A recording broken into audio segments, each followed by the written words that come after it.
So we're certainly not the first folks to talk about elevated sets for hanging trail cameras, but we may be the only people you've heard talk about the downsides of how that could possibly be hurting you when it comes to getting pictures of bucks this fall. Using elevated trail camera sets for theft is certainly an effective means, but is it actually hurting you more than you know getting these cameras too high? When you hang your cameras 10, 12 feet in the air to reduce theft, that is certainly effective. But one thing it does is creates weird, odd angles for you to judge those bucks. So when you're looking at things like belly sag, leg length, antlers, those things become really hard to judge when you're talking about your camera angle being 12 feet, 15 feet up in the air. Have you ever gotten a picture of a buck on an elevated set and you're like, man, that looks like a decent buck, and then you run across him in the woods and he's actually a giant?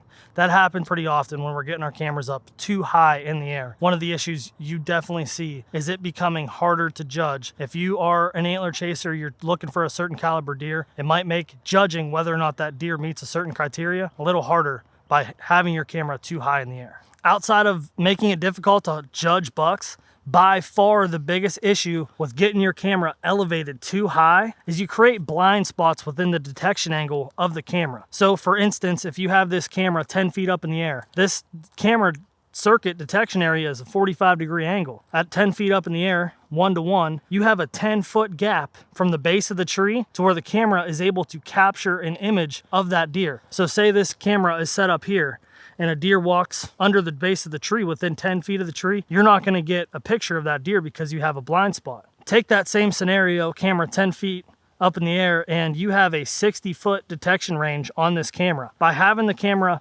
up in the air, angled down, you're limiting that camera's detection angle by a third.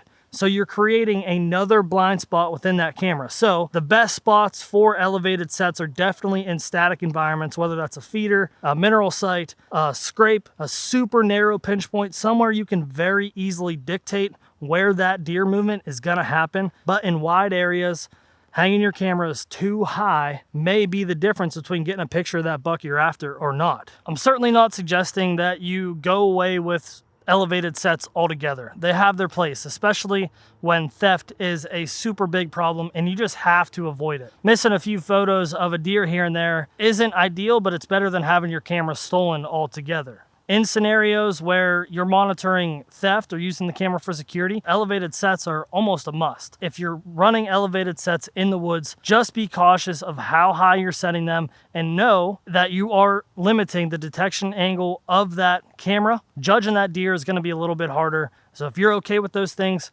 go ahead, get that camera really high in the air. If those things don't sound attractive to you, the optimal height that we found to hang your camera for elevated sets is around 8 feet. So you get that camera out of the line of sight of people, you get that camera out of the line of sight of deer, other animals. The camera becomes a little bit less detected, and you might kill two birds with one stone.